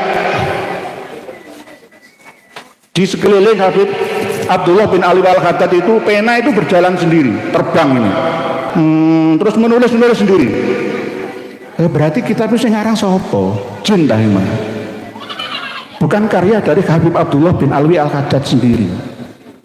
Ini kadang-kadang sulit karena di dalam kitab I'anatul Thalibin itu juga diakui kama qala Al-Imamul Haddad. Bahkan di dalam kitab Sulam Taufik sendiri juga ada kama qala Al-Imam Al-Haddad. Ini kan sulit kita. Ya. Kalau memang misalkan kita kembali kepada kitab-kitab fikih semi radikal ya seperti Sulamut Taufik ya, ala mahabbatillahi ala tahqiq fi mahabbatillahi ala tahqiq ya, kita akan menjumpai hukum fikih yang mengatakan bahwa orang yang meninggalkan sholat ya, sholat subuh termasuk diantaranya atas dasar malas, bunuh kan gitu ya, bunuh, gampang membunuh orang. Kalau diterapkan di Indonesia ajur. Sulam Taufik itu keras, lebih baik kembali ke Safinatun Najah saja, kembali kepada kitab Al-Baijuri ya, atau Fathul Qoribul Mujib ya, atau Fathul Mu'in yang biasa-biasa saja, atau Fathul Wahab yang ringkas-ringkas saja. Seperti tuntunan pasolatan kita saja, itu sudah ringan kita menjalankannya. Mungkin demikian. Satu lagi. Mantan RT, Pak RT, mantan Pak RT. Assalamualaikum warahmatullahi wabarakatuh. Yang saya mau tanyakan kepada Kiai, bagaimana menyikapi nasab para habaib yang ada di Indonesia? Apakah memang benar-benar keturunan Rasul atau cuma mengaku-ngaku keturunan Rasul? Terima kasih. Pak RT itu the point nih. Pak RT itu langsung enak jelek ngono. Nggih. Saya sudah membahas 3 tahun yang lalu, tapi modalnya itu sejak kecil saya dikasih tahu sama orang tua saya bahwa habaib itu bukan cucu Nabi. Saya belum tahu pada waktu itu. Mosok wong macai wae macai kayak wong Arab ngono ya. Ternyata setelah saya teliti sedemikian rupa, ada ketersambungan nasabnya sampai 650 tahun lamanya. 650 tahun itu tenggang waktu yang sangat lama. Berarti nasab mereka hanya dikarang-karang sendiri saja. Pada waktu Habib Abdurrahman As-Segaf, Fakih Muqaddam Sani namanya, itu yang mulai diteruskan oleh cucunya yakni Habib Ali bin Abu Bakar As-Sakron melalui kitab Al-Burqatul Musiqoh fi Dzikri Libasil Khirqah Al-Anikohnya. Jadi alasan seperti apapun jika tidak berdasarkan data itu tidak bisa diterima. Bagaimana tidak bisa terima? Ya karena kalau sekedar mengaku-ngaku saja, ya saya bisa. Pak RT, Pak mantan RT juga bisa. Pak mantan RT ngaku sebagai keturunan Hayam Wuruk. Ya bisa juga tergantung panjenengan nggih. Tapi jenengan ketika ditanya, dimintai buktinya, jenengan harus bisa menjelaskan secara runut. Mulai dari Hayam Wuruk sampai panjenengan sekarang. Ya kalau tidak bisa, ya tidak bisa diterima. Sebenarnya antara Alwiyin, Alawiyah sama Ba'alawi itu kita harus bisa memahaminya. Alawiyin itu keturunan dari Ali bin Abi Thalib. Alwiyah bisa juga Alawiyah, keturunan dari Ali bin Abi Thalib. Tetapi kalau Ba'alawi itu keturunan dari Alwi bin Ubaidillah. Hanya dalam kitab Tuhfatut Thalib bi Ma'rifati man yantasibu ila Bilay Abi Thalib tahun 996 Hijriah, karya dari Ahmad As-Samarqandi yang menyebutkan pertama kali keberadaan dari Alwi bin Ubaidillah ini. Yang katanya Ubaidillah ini adalah abahnya adalah Ahmad al-Abah al-Muhajir itu. Padahal kitab pertama, kitab nasab karya nasabah yang utama dan pertama ya ini. Berarti Imam Ahmad al-Abah an-Nafat al-Muhajir yang katanya hijrah dari Basrah, Madinah, Makkah sampai ke Husayyisah, meninggal di sana itu palsu. Tidak ada peristiwa hijrah itu. Kami teliti melalui kitab eksternal, kitab Al-Bidayah wan Nihayah karya Ibnu Katsir juga tidak kami temui. Tidak tercatat peristiwa itu. Katanya haji ke Makkah pada tahun 300 18 Hijriah, 319 Hijriah, enggak. 319 Hijriah sampai 322 Hijriah Ka'bah itu ditutup, tidak menyelenggarakan ibadah haji gara-gara Hajar Aswad dicongkel, dibawa lari ke Hajar daerah Bahrain oleh Abu Thohir Al-Janabi. Peristiwa rusaknya Ka'bah tahun 317 Hijriah itu rusak, dicongkel pintunya Ka'bah, talangi juga dihancurkan, Hajar Aswad dicongkel, dipecahkan menjadi 8, dibawa lari ke daerah Hajar Bahrain. Nah, 22 tahun Hajar Aswad baru kembali lagi ke Ka'bah. Nah, pada waktu sela-sela kehancuran Ka'bah, 30.000 orang nyawa jamaah haji dibunuh, dikuburkan di sekitar Masjidil Haram Mekah. Itu tidak ada penyelenggaraan ibadah haji. Sama seperti peristiwa Corona. Karena cuma ditutup nggih, tidak ada penyelenggaraan ibadah haji. Perang meletus nanti misalkan ya tidak akan ibadah haji dibuka oleh Arab Saudi. Nah, itu ada cerita yang dikarang-karang sendiri oleh mereka bahwa Imam Ahmad Al-Abbah berserta dengan 77 pengikut lainnya dari Bani Kudaimi, ya, dari Bani Al-Ahdal haji. Waduh, nggak tercatat, tutup, Makkah ditutup, Ka'bah ditutup. Lalu pindah sampai ke Husayyisah, meninggal di Husayyisah Hadramaut Yaman itu tahun 345 Hijriah. Meninggal di situ. Makamnya katanya ya di situ, tetapi palsu. Saya memiliki kitab namanya Idamul Qut fi Dzikri Buldani Hadramaut karya Abdurrahman bin Ubaidillah As-Segaf, bahwa itu makam palsu. Makam palsu yang dibuat-buat sendiri, ditemukan pada abad ke-10 Hijriah. Berarti kalau ditarik meninggalnya Imam Ahmad Al-Muhajir 345 Hijriah sampai 996 Hijriah, berarti 650 tahun sunyi senyap, tidak ada cerita kalau Alwi, leluhurnya Ba'alawi, Habib-Habib di Indonesia dan seluruh dunia ini sampai ke Ubaidillah, sampai ke Ahmad Al-Abbah bin Isa Ar-Rumi, ya, bin Muhammad An-Naqib, bin Ali Al-Uraidi, bin Ja'far Shadiq, bin Muhammad Al-Bakir, bin Ali Zainal Abidin, bin Husain, bin Ali, bin Abi Thalib, wa bin Fatimah Az-Zahra, binti Rasulullah Sallallahu Alaihi Wasallam. Itu tidak ada. Ceritanya itu nggak ada, nggak nyambung, terputus selama 650 tahun. Kita analogikan di Indonesia 650 tahun dari sekarang ke belakang itu zaman siapa?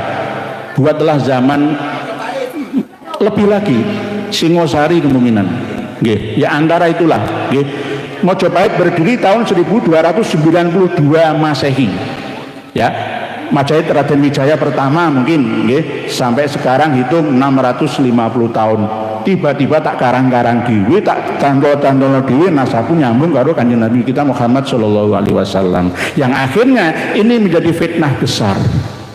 Fitnahnya apa? Hanya ada di Indonesia. Kawan kami Gus Fakih kemarin ke Madinah bertanya ke Sayyid Anas Al-Qutbi, ya, menceritakan tentang perilaku habaib Alawi yang ada di Indonesia. Sayyid Anas Al-Qutbi menangis. Kok bisa gitu ya di Indonesia ya? Di dalam diri saya saya ini loh, ya, itu pengen menjadi Kanjeng Nabi, menjadi saya. Saya ini cucu Kanjeng Nabi, berarti menjadi saya. Jangan menjadi saya sama dengan menjadi Kanjeng Nabi Muhammad Sallallahu Alaihi Wasallam. Nah, aku koyo ngono gak izin. Saya kalau melihat anak saya itu bukan anak saya, ini cucu Nabi ini, cucu Nabi ini. Saya gak berani. Hei istriku, kamu jangan berani sama cucu Nabi loh ya. Apalagi ketika Habib ini memiliki istri non Habibah, gak ada harganya. Kiai Pak Yai Ismail menikahi Habibah, zina, anaknya ya hasil zina. Hukum apa yang dipakai? Ini karena fatwanya Habib Utsman bin Yahya, gitu loh. Ini yang dapat kami sampaikan, tidak panjang lebar, ya. Kalau dilebarkan nggak panjang-panjang, kalau dipanjangkan ya nggak lebar-lebar, nggak sama rambung-rambung, gitu. Sudah hampir 2 jam saya berdiri di hadapan panjenengan semua. Mohon maaf jika ada kekurangan dan kekeliruan. Habis ini doa saya langsung pamitan, dengan silahkan untuk menikmati hidangan. Biasa saya kalau pengajian itu langsung pulang. Saya minta dikawal sama banser sampai ke mobil saya. Mohon dimaafkan jika ada tutur kata yang kurang berkenan. Semoga sedikit ini banyak manfaatnya. Doanya saya serahkan kepada sesepuh Pak Haji Ismail atau Pak Haji Dazuli, silahkan. Wallahu a'lam. Akhirul kalam. Wassalamualaikum warahmatullahi wabarakatuh. Alhamdulillah, semoga bertambah sadar para pengikut mereka habaib. Sudah saatnya kita pribumi bangkit lawan semua doktrin mereka habaib. Wahai saudaraku, secara ilmu, sejarah dan nasab sudah terbukti Ubaidillah terputus 650 tahun bahkan bisa lebih. Dan secara ilmu filologi juga tidak nyambung mereka habaib, apalagi dengan ilmu pasti yaitu ilmu YDNA. Jelas mereka anak cucu Yahudi. Terus apalagi yang bikin saudara-saudara bingung? Kan sudah jelas semuanya. Dan coba kita lihat jejak digital ceramah mereka habaib. Fakih Muqaddam Isra Mi'raj 70 kali. Ini sangat menyesatkan. Bahkan saya berpikir bahwa mereka itu Islam atau bukan. Dan mereka juga terus-terusan menggaungkan bahwa Indonesia merdeka karena jasa habaib. Ini sangat menyesatkan. Karena tokoh-tokoh pahlawan nasional kita tidak ada dari kalangan mereka habaib. Justru mereka lah yang membuat Nusantara lama merdeka. Karena mereka habaib kerjasama dengan Belanda. Dan setelah Indonesia merdeka, muncul lagi PKI. Bahkan 2 kali. Dan siapa tokoh PKI? Ya mereka juga. Kalau dipikir-pikir mereka wajib kita usir dari Indonesia ini. Mereka mirip dengan Rohingya, kaum Rohingya. Dan masih banyak lagi rekam jejak hitam mereka habaib di Indonesia ini. Dari sini bisa dipahami kan? Tetap semangat terus, semoga saudaraku sehat selalu dan dimudahkan rezekinya. Amin amin ya rabbal alamin. Sampai jumpa di video selanjutnya. Akhir kata, wassalamualaikum warahmatullahi wabarakatuh.